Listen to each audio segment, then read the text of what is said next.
Paz seja convosco, amada igreja. É uma honra ter uma pessoa ilustre aqui, o seu João. O seu João. O seu João foi a primeira pessoa depois de mim, da minha família, que orou na minha oficina, seu João. E deu certo.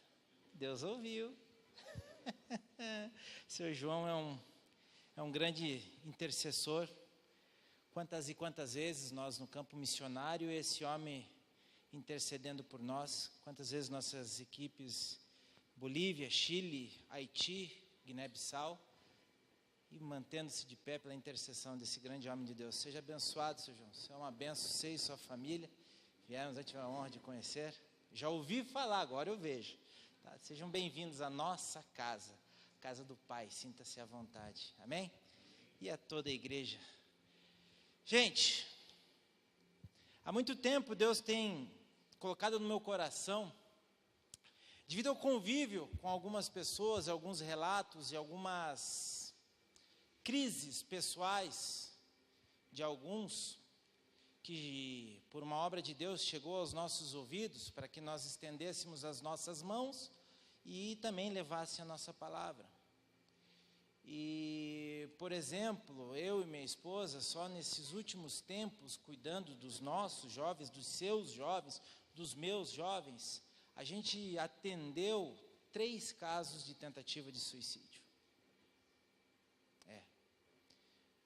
3 casos. E também participamos pelo conhecimento de famílias e amigos, de 4 casos de suicídio consumados. Jovens de 14 a 30 anos, uma vida pela frente, saudáveis, condições financeiras regulares, até boas demais, e que em alguns momentos não conseguiram viver com a dor, porque o suicídio não é alguém que quer morrer, ele quer interromper a dor. E nós, no grupo de jovens, nós montamos uma teia, baseado que é inaceitável que alguém morra, sendo que você tem o remédio nas mãos. É inaceitável, igreja.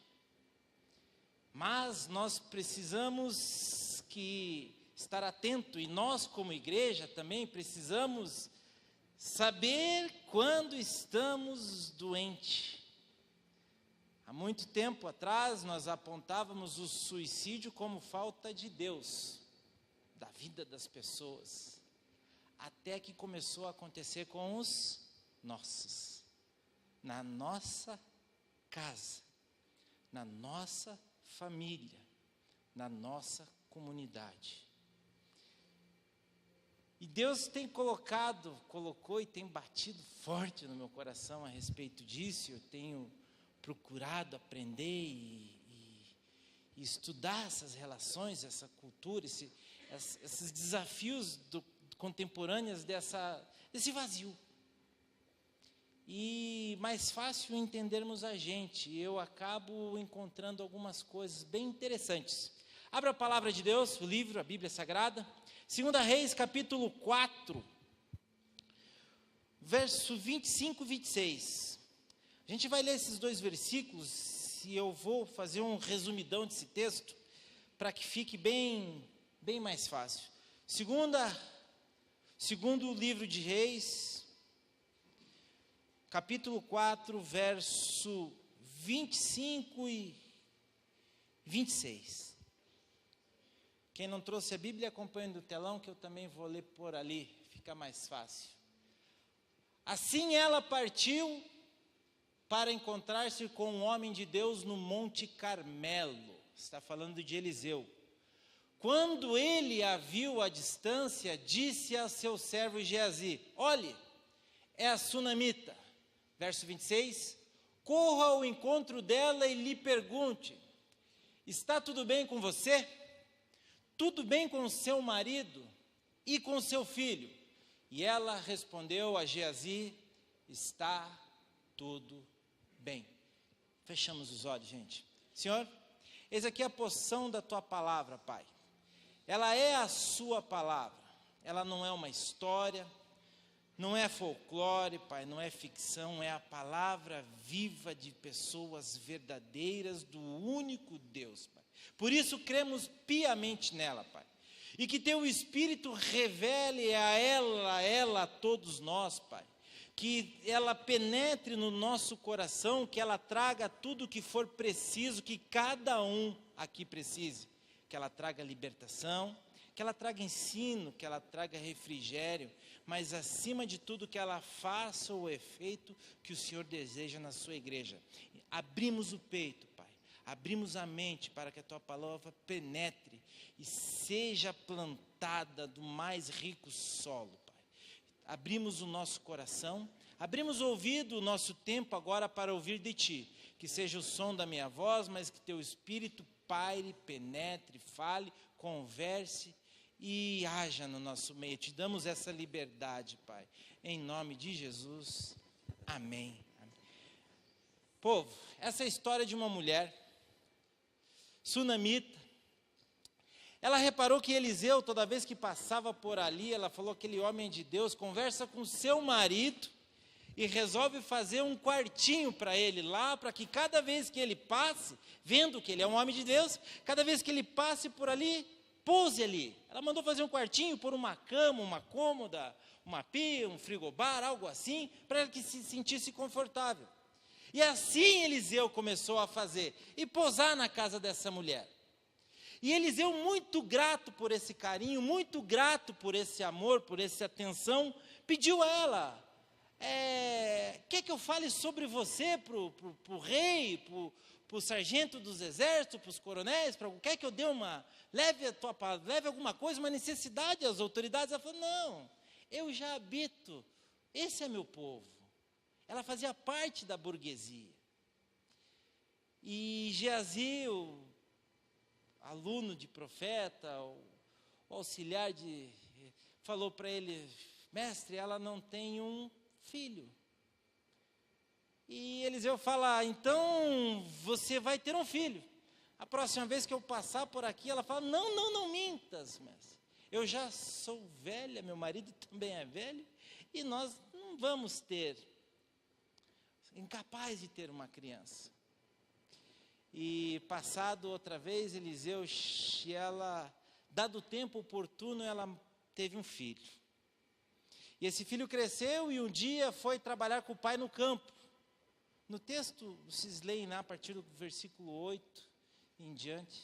E esse menino foi trabalhar com o pai no campo e de repente ele sentiu uma forte dor na cabeça e falou, ai minha cabeça, e desmaiou, e seu pai levou ele para casa, colocou nos joelhos de sua mãe desesperada, pegou ele e levou até a cama, que era destinada a Eliseu, até o seu quartinho, e deitou ele lá, e a Bíblia diz que ele morreu. E ela, num desespero, falou para o marido, fala para um dos nossos servos arrumar uma mula, que eu vou até lá o Monte Carmelo ter com Eliseu. Preciso falar com esse homem. Desesperadamente saiu ela correndo. E os 2 versículos que nós lemos diz que Eliseu no Monte Carmelo viu que ela vinha. E falou lá, sunamita. Mandou Geazi ir ao encontro dela.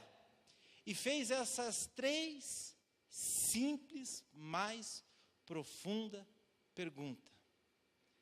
Vai bem com o seu marido? Vai bem com você?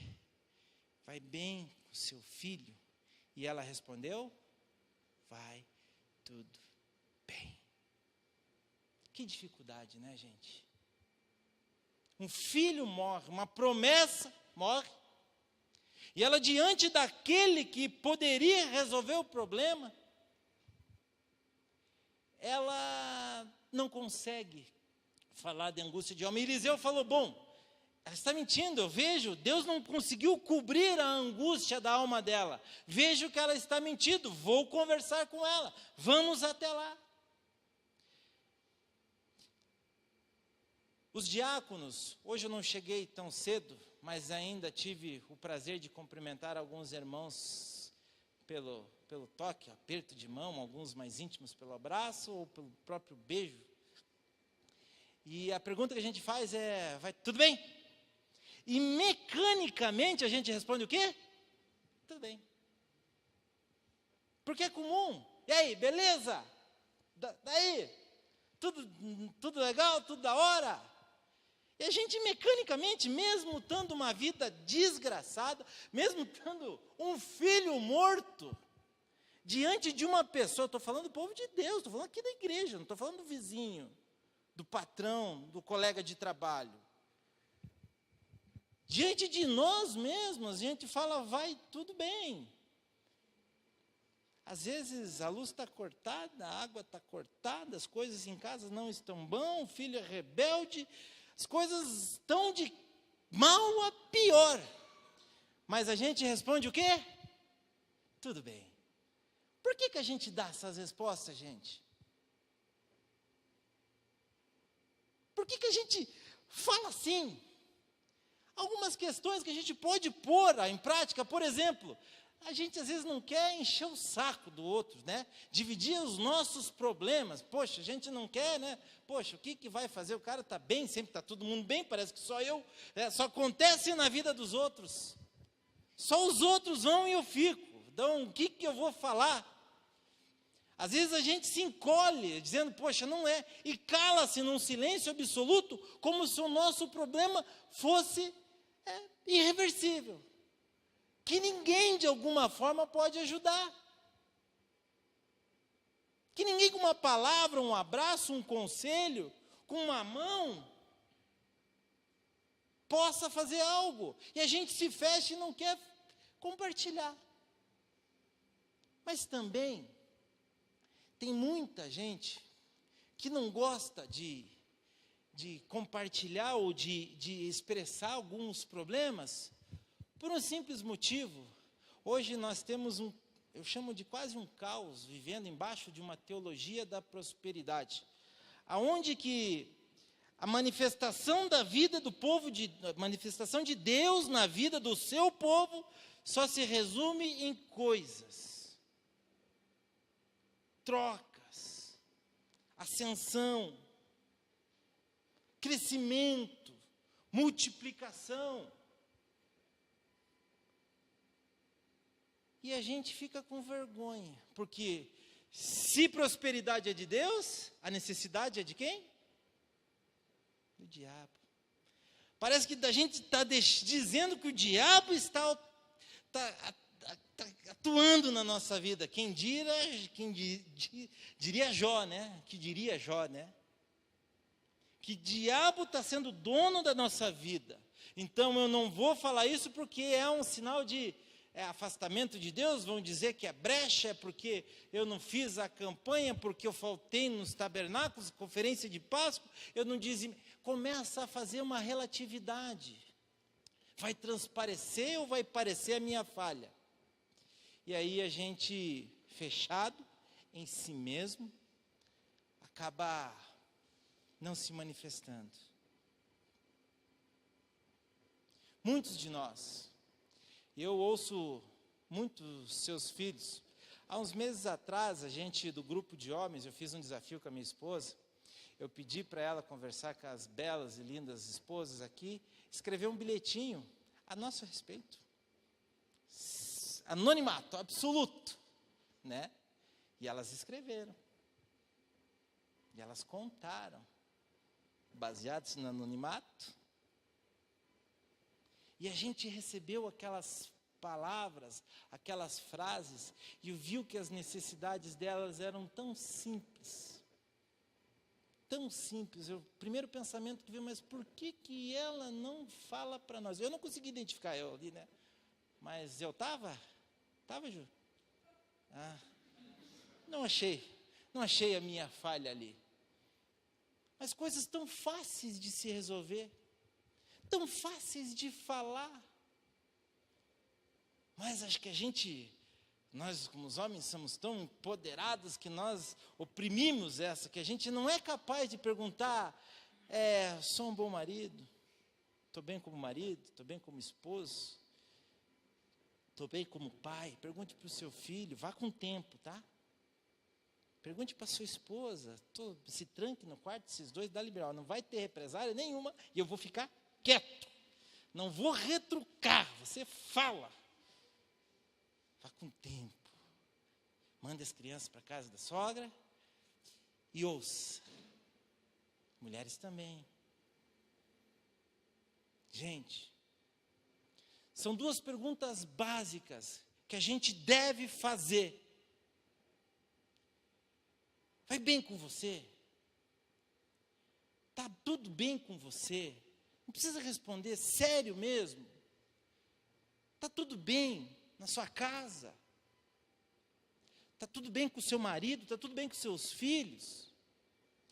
E eu tenho uma outra pergunta para colocar. Que tipo de família é a sua?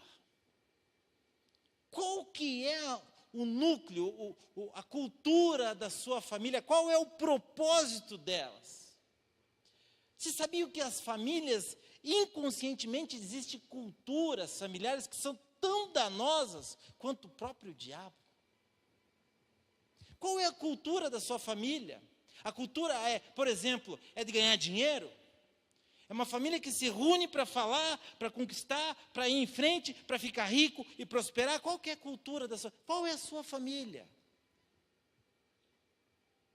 A família que se fortifica, aquela que se fecha e ninguém pode mexer, porque nós brigamos com o vizinho, porque nós brigamos com... Ninguém chega perto, porque nós somos unidos e saímos na porrada com todo mundo. Nós somos os caras. Bate no peito e fala o sobrenome com nós, ninguém mexe. Que cultura familiar é essa? Qual que é o propósito da sua família? Qual família é a sua, gente? Uns vão dizer, não, minha família é os santos espalhados, o povo de Deus, né? É toda a igreja, toda a comunidade aí. Não é legal.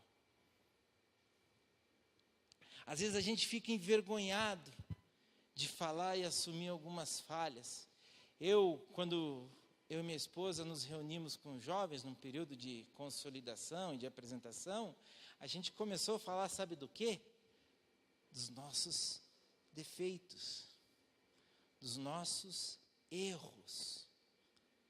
E através dos nossos problemas, eles se identificaram os problemas deles e deram a chave dos seus corações para a gente. Gente, pais, a gente ouve coisas que vocês nem imaginam. A gente vê e observa situações que um dia, talvez, se cada um de vocês pegar o seu filho, sentar, pôr ele no seu colo, fazer um carinho, desarmado, e perguntar, está tudo bem? Vai tudo bem com você? Vai tudo bem na escola? Vai tudo bem com seus amigos? Talvez vocês escutem. Talvez vocês compartilhem. Qual é a sua família? A gente se julga, se acha e se realiza achando que nós somos o povo de Deus, que nada vai acometer a gente, muito menos as nossas famílias. Só que eu acho estranho porque eu vejo em alguns personagens da Bíblia, e se nós fazemos essa pergunta para alguns deles, qual resposta será que eles dariam? Por exemplo, Adão, está tudo bem, Adão? Ele vai falar, estava, até que você fez a Eva, né? Aí Deus vai falar, Eva, ela fala, não, o problema é a cobra, né? Está tudo bem, Adão? Estava mais ou menos, quando estava aqui no jardim, sozinho, contando agora, que essa mulher que o Senhor me fez, esse clone, aí, atrapalhou todo o nosso projeto aí, ó, estragou tudo. Essa é a resposta. E se perguntar para Adão, e os seus filhos, hein? Abel e Caim. Ele deve falar, eu acho que eles estão se odiando, hein? Eu acho que isso não vai acabar bem. E não acabou. Povo de Deus. Só que a história deles está aqui, ó.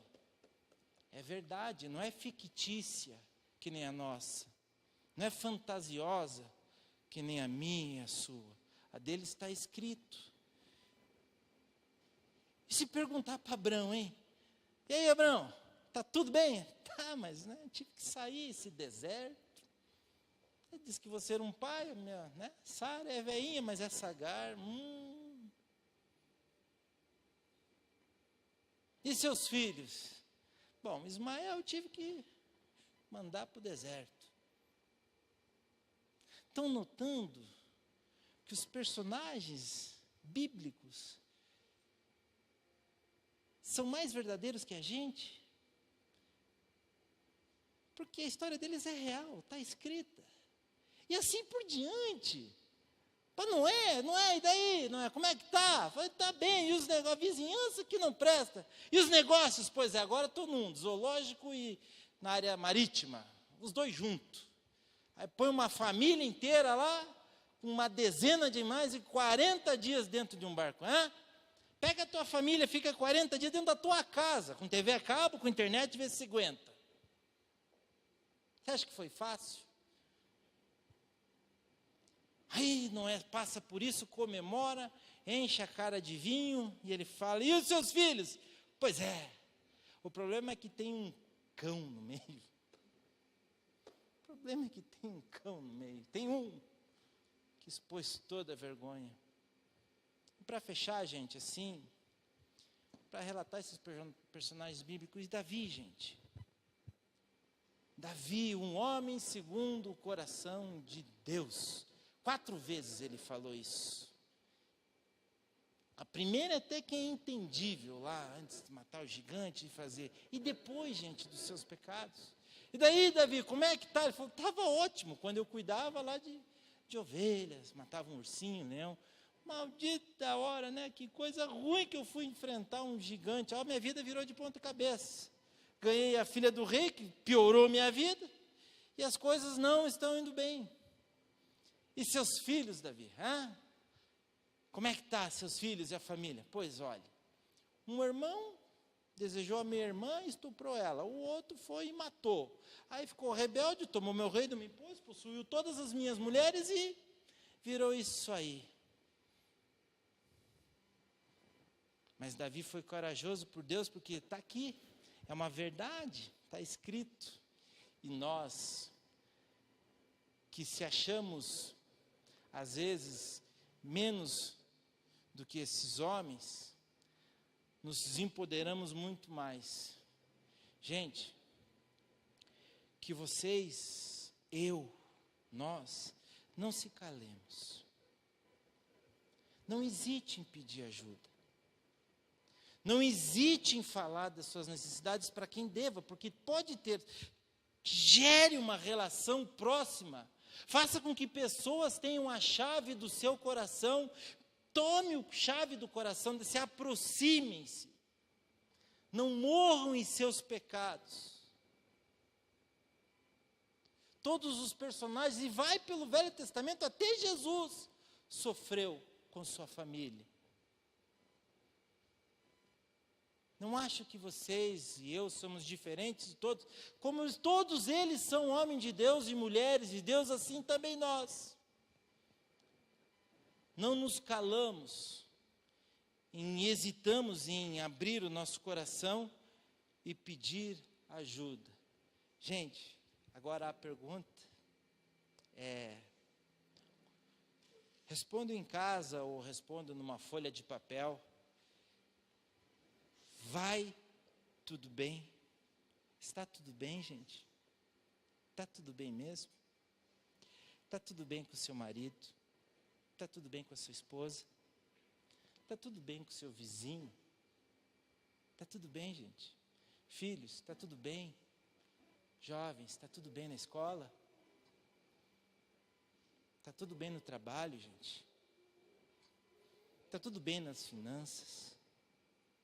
Está tudo bem aqui na igreja? Está bem? Você está bem aqui? Não hesite de falar. Não hesite de compartilhar.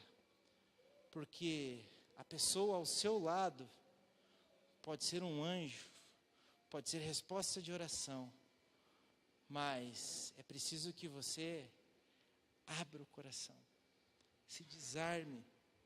Seja gente. Seja gente, seja você, seja alto de si. Eu estava estudando a Santa Ceia, aquele momento, e o que me veio uma iluminação para mim, Jesus, Ficou quase nu de cueca. Cuecou, literalmente assim. E lavou os pés dos seus discípulos. Esse sabia quem era. Às vezes a gente não consegue vir de tênis para a igreja. Não consegue, não sei.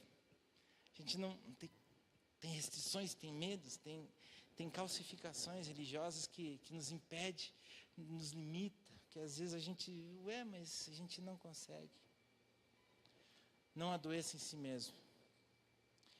Isso é muito fácil entrar em depressão, gente. Ansiedade e outros males que vêm por aí. Como família de Deus, essa é uma mensagem de Deus mensagem pesada, gente, eu sei. Imagine para mim, que tenho 6 filhos. E a minha resposta, eu sofro as demandas da vida como qualquer um. Mas isso não pode atrapalhar de eu crer no meu Deus, porque Ele é o Deus de Isaac, de Abraão, de Jacó, de Adão, de Sérgio, de Tiago, de João, de Davi. Ele é seu Deus. E isso é o que importa. Amém, gente? Vai bem em casa? E que família tua? Vamos ficar de pé, gente. Vamos orar, pedir para o pastor Tiago, nosso profeta. O Senhor abençoe nossas vidas, pastor. Amém. Graças a Deus. Feche os seus olhos em nome de Jesus e aqui nós vamos encerrar o nosso culto dessa noite. No mundo tereis aflições. Não dá para escapar. A boa notícia é que Jesus venceu o mundo. A boa notícia é que nós somos o corpo de Jesus, nós somos a noiva do Cordeiro. Nós estamos aqui. No mundo tereis aflições, mas tenha um bom ânimo. Eu venci o mundo, você vai vencer, meu irmão. Vai vencer. Quando o Sérgio pregava, algumas coisas tocaram no meu coração, não é? Só para encerrar mesmo. De maneira alguma eu quero acrescentar, só estou comentando algo que tocou no meu coração. Às vezes a gente fala que vai tudo bem, por medo de expor realmente. A arrogância. O que vão pensar de mim se eu falar o que realmente está acontecendo? Sabe o que a gente vai pensar de você se você falar o que está acontecendo? Que você é gente como a gente. Que você tem aflições como todos os outros têm. Mas você foi colocado numa igreja cheia de gente. E que Deus usa pela graça dele. Não sofra calado. Não sofra calado. Vamos orar em nome de Jesus? Senhor Deus Todo-Poderoso, oramos sobre esta pregação dessa noite, Senhor. Oramos e colocamos as nossas dores no teu altar também. Em nome de Jesus, nos ajude, meu Pai, como diz a tua palavra, Senhor, não apenas a contar as nossas dores, mas também a confessar os nossos pecados para que haja cura, para que haja mudança, para que haja salvação, transformação do interior. Meu Deus, em nome de Jesus, nós sabemos, não há como fugir daquela palavra que diz, no mundo tereis aflições, mas também não dá para fugir da segunda parte que diz, tenham bom ânimo porque eu venci o mundo. Nós te glorificamos, meu Pai, porque apesar das nossas dores, o Senhor é Rei, o Senhor é Deus, o Senhor é Salvador.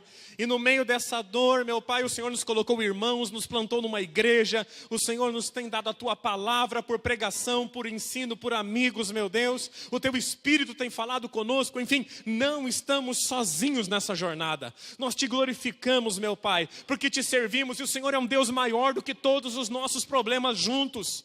Todas as nossas dores juntas não equiparam a cura que o Senhor tem para cada um de nós. Se alguém em nosso meio está sofrendo agora, e provavelmente está, porque a palavra não é vazia, ela não é pregada em vão, cura o coração dele, abençoa ele, meu Pai, de abrir os lábios e contar se necessário for. Em nome de Jesus, o Senhor é o Deus que sara, não apenas o corpo, mas a alma abatida, o espírito quebrantado ou quebrado. A nossa igreja de continuar sendo igreja de gente simples, de gente sincera, de gente honesta, de gente que busca o Senhor e não tem medo, meu Pai, de mostrar o coração.